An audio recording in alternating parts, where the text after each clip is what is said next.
Hemos escuchado la advertencia de Donald Trump. El presidente de Estados Unidos quiere a España fuera de la OTAN. Y así de claro, lo ha dicho esta madrugada desde la Casa Blanca. We're going to work together very closely with Finland and with NATO. We have a very good relationship. As you know, I requested that they pay 5%, not 2%. And most people thought that was not going to happen, and it happened virtually unanimously. We had a laggard. It was Spain. Spain. You have to call them and find why are they a laggard. And they're doing well, too. You know, the funny thing, because of a lot of the things we've done, they're doing fine. They have no excuse not to do this, but that's all right. Maybe you should throw them out of NATO, frankly. Bueno, la pregunta ahora es ¿por qué? Que ya lo ha explicado él, pero sobre todo, ¿qué consecuencias puede tener si finalmente se expulsa a España de la OTAN? María López. Venga. Tratado, lo que dice la normativa, vamos a consultar ese del Atlántico Norte y según se publicó en nuestro Boletín Oficial del Estado en 1982, nos fijamos en concreto en este artículo, el 13. Pasados 20 años de vigencia del tratado, cualquiera de las partes podrá dejar de ser parte un año después de que se haya dado su aviso de denuncia al gobierno de los Estados Unidos de América. Según lo que marca literalmente ese artículo, por tanto, es el país miembro el que de forma voluntaria debería presentar esa denuncia. Se utiliza la palabra denuncia, que no renuncia, porque es el argot jurídico en este tipo de tratados y de normativas. No existe, por tanto, en la normativa la posibilidad de expulsar o forzar la salida de un país por iniciativa de Donald Trump. España solo podría salir si lo decide, por tanto, libremente. Voluntariamente. Y lo notifica oficialmente a los Estados Unidos. Hasta ahora ningún miembro ha denunciado ese tratado, o sea, nadie se ha retirado formalmente de la OTAN. Y el único caso que hubo fue en Francia en 1966, que se retiró, sí, pero del mando militar integrado, pero en ningún caso de la OTAN en general. Así que hora de dar los buenos días, Madrid, a Sergio Castaño, que es profesor de Relaciones Internacionales, es además doctor en integración europea, experto en relaciones exteriores y analista político en centros de investigación internacional. Sergio, muy buenos días. Hola, ¿qué tal? Buenos días. Enseguida entramos de lleno un poco en lo que es la realidad y lo que tenemos sobre el tapete de esa declaración, pero antes, vista la norma, Donald Trump podría expulsarnos por iniciativa propia. Sabemos también de lo que es capaz Donald Trump. ¿Podría legalmente expulsarnos o sacarnos de la OTAN? Sí, sabemos de lo que es capaz, pero estas de Donald Trump entran dentro de las provocaciones a las que estamos acostumbrados, que muchas veces lo vemos como algo imposible y, por ejemplo, en esta última semana hemos visto cómo se ha avanzado en la paz en Gaza, pero en España no debería cundir el pánico porque es una provocación. Pero tampoco deberíamos tomarnos esta decisión a la ligera por el contexto en el que estamos viviendo. Y es que desde que en la cumbre de La Haya se decidió que los países de la OTAN tenían que incrementar su presupuesto al 5%, España en ningún momento ha dicho que vaya a cumplir con ese presupuesto, lo va a dejar en el 2,1%, y aquí lo que tendremos que analizar es si, más allá de las palabras de Donald Trump, España puede cumplir con los objetivos de la OTAN, puede cumplir con los objetivos de independencia estratégica dentro de la Unión Europea y cuál es el papel que va a jugar España en un futuro.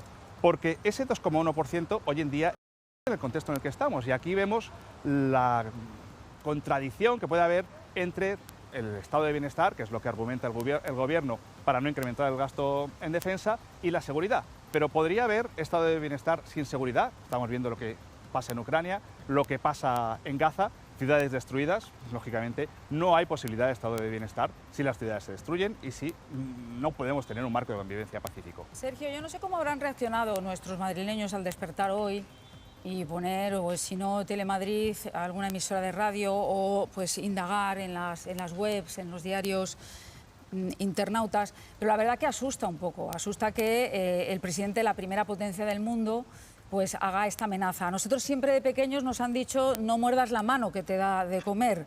En su día tuvo consecuencias que Zapatero no se levantara en ese desfile de los Estados Unidos. ¿Qué consecuencias puede tener ahora? Que bueno, pues todo lo que está pasando en el contexto internacional y que el presidente de la primera potencia del mundo nos indique, y además con su francamente creo que deberían expulsarnos de la OTAN. Sí, es preocupante por la deriva que está tomando el gobierno. Lo hemos visto con la posición que ha adoptado Pedro Sánchez con respecto al conflicto en Gaza, una posición independiente, tratando de marcar un liderazgo. Las frecuentes visitas de Pedro Sánchez a China, tratando de buscar un equilibrio nuevo en la política exterior española. Y lo que no tenemos que olvidarnos es el eje en el que permanece España. España es parte de la Unión Europea, no podemos salirnos de esa estrategia y llevarnos mal con Estados Unidos. Tiene muchas implicaciones. Implicaciones en el ámbito militar. Es cierto, y lo decía el propio presidente del Gobierno, que no somos el primer país que pueda sufrir una amenaza directa de Rusia, pero los drones, igual que están llegando a Múnich, igual que están llegando a Dinamarca, podrían llegar también aquí a España. Hay que estar preparados para cualquier tipo de ya no digo invasión, sino cualquier tipo de presión que pueda llegar desde Rusia. Hay que defender el ciberespacio y todo esto se puede hacer dentro de la OTAN y dentro de una alianza fuerte con Estados Unidos. También habría que tener en cuenta las consecuencias económicas que esto puede traer. Y es que, aunque Estados Unidos no puede imponer aranceles independientes directos, porque España forma parte de la política comercial común de la Unión Europea, pero sí que puede haber aranceles específicos a productos que exporta España, como el aceite de oliva, como el vino, algo que ya ha pasado en el pasado, como fue cuando España fue sancionada por la Organización Mundial del Comercio por apoyar Airbus. Son muchas las consecuencias, pero también hay que tener en cuenta, y algo que nos debe tranquilizar, es que España está en una posición estratégica en el Mediterráneo, que España sigue teniendo bases estadounidenses y que para la seguridad del Mediterráneo, para el control de las fronteras europeas, España sigue siendo un país clave. Por tanto, esto puede relegarnos de la toma de decisiones importantes dentro de la OTAN, incluso dentro de la Unión Europea, si no aportamos el suficiente presupuesto en defensa, pero España sigue siendo un país de peso y debería mantener esta posición. Y Sergio, ¿corre riesgo o hay alguna posibilidad de que Estados Unidos se lleve las bases de Morón y Rota a Marruecos? Hombre, Marruecos es un socio preferente de Estados Unidos, el socio principal que tiene en el norte de África, y en los últimos años el apoyo militar de Estados Unidos a Marruecos ha sido considerable. Si nos trasladamos a lo que sucedió en el año 2003 en la isla de Perejil y lo comparamos con el año 2003, el año 2002, y lo comparamos con la situación que estamos viendo ahora, en aquel momento nadie podía pensar que Marruecos pudiera desafiar a España. Ahora mismo, con el apoyo de Estados Unidos, Marruecos juega un papel muy diferente y Estados Unidos va a continuar reforzando estas alianzas, pero esto no supondría un abandono total de España. En cualquier caso, hay que valorar esta situación y vamos a ver, mañana se vuelve a hacer el desfile de las Fuerzas Armadas y veremos cuál es la posición del Gobierno, cuál es la posición de Pedro Sánchez, y si la apuesta del Gobierno sigue siendo por mantener una estructura militar sólida, o si por el contrario, viendo los socios que tiene ahora mismo Pedro Sánchez en el Gobierno, Sumar, que consideran, e incluso hace unos años Podemos consideraba que no era necesario tener un ejército, pero en el contexto actual, mañana veremos cómo se desarrolla este desfile y si el ejército sigue siendo un referente para garantizar nuestra seguridad. Hola Sergio, buenos días. ¿No consideras que en un entorno internacional que es anárquico porque no existe una autoridad supranacional para emitir normas y hacerlas cumplir, donde la potencia de fuego está bonificada, ¿no consideras una pésima decisión no invertir ese 5% que reclaman Estados Unidos y la OTAN en defensa? Esa inversión, ¿no lo consideras completamente necesario? Es necesario, pero el gran problema que tenemos en España es que no hay presupuestos. Llevamos 3 años sin presupuestos y sin presupuesto no se puede desarrollar una estrategia de defensa y establecer las partidas correspondientes para poder garantizar ese incremento del gasto militar. España, en realidad, ya no es que no quiera, es que no puede, pero no puede por la debilidad que tiene ahora mismo el Gobierno para tomar decisiones y por el peso, que lo estábamos comentando antes, el peso que tiene Sumar dentro del Gobierno, que condiciona en muchos casos las decisiones de Pedro Sánchez, porque cada vez que tiene que llevar una propuesta al Parlamento tiene que estar negociando con cada uno de sus socios. Claro que es en el contexto que estamos viviendo ahora mismo, porque es muy arriesgado y es preocupante, porque hace 5, 10 años, bueno, realmente desde el año 2014 deberíamos haber estado preocupados, pero hemos ignorado que Rusia anexionara Crimea, que Rusia participara en la guerra de Siria, y realmente ha sido en el año 2022 cuando hemos empezado a preocuparnos. Nadie pensaba que pudiera haber una guerra en Europa, pero estamos viendo cómo ya no es solo Ucrania, también Polonia se está viendo amenazado, se están viendo las repúblicas bálticas, Dinamarca, Múnich, con los drones que comentábamos antes, y por tanto sí, es una prioridad garantizar la defensa, pero más allá de la voluntad del Gobierno y de esas dificultades internas, es que sin presupuestos es imposible establecer unas prioridades para la defensa. Sí, buenos días, Sergio. Has mencionado antes el tema del estado del bienestar, que es un concepto que viene de la Segunda Guerra Mundial, aunque lo acuñó en primer lugar Otto en sus políticas sociales. Yo creo que habría que hablar más de la sociedad del bienestar, pero quería hacerte una pregunta. Teniendo en cuenta el conflicto que tenemos con Marruecos, no solo en el tema migratorio, sino en otras, también económico, a nivel comercial, y que el aliado preferente de Marruecos es Estados Unidos, a este lado, digamos, del Atlántico, y otro socio preferente de Marruecos es Israel en el suministro de información y armamento tecnológico, en el caso de que Marruecos mañana, y cuando digo mañana puede ser inminente, reclame la soberanía de Ceuta y Melilla, ¿cuál crees que sería la actuación de la OTAN teniendo en cuenta este ultimátum de Trump o esta advertencia de Trump? Y si la OTAN y el resto de países defendería la soberanía de esas ciudades españolas o, por el contrario, Marruecos impondría, digamos, su alianza estratégica tanto con Israel, a quien estamos violentando cada día, como con Estados Unidos, a quien también violentamos cada día.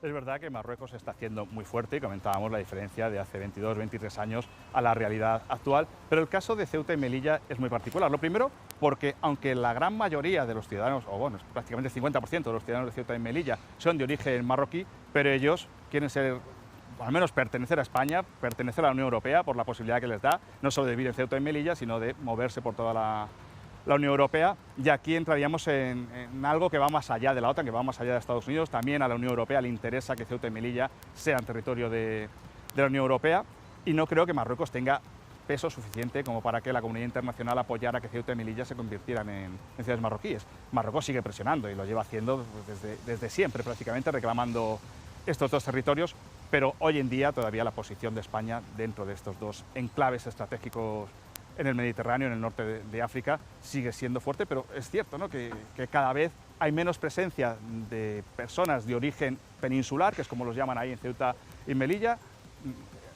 El grueso de la población, y además por la tendencia demográfica, es que cada vez haya más población musulmana, pero esto no quiere decir que esa población, que a pesar de que desde un punto de vista cultural, histórico, se siente vinculada con Marruecos, pero las ventajas que le da la ciudadanía española, la ciudadanía europea, las subvenciones que recibe gran parte de la ciudadanía de Ceuta y Melilla, en el barrio del Príncipe, en el barrio de la Alameda, de la Cañada de Irún, pues esto hace que sea complicado plantear esta situación. Sergio, te voy a pedir muchísima brevedad, pero por ir concluyendo, teniendo en cuenta, bueno, pues esa advertencia que ha hecho Donald Trump, con esa intención clarísima de expulsarnos de la OTAN, hoy tendremos, que es en el fondo lo que se está persiguiendo un poco, ¿no?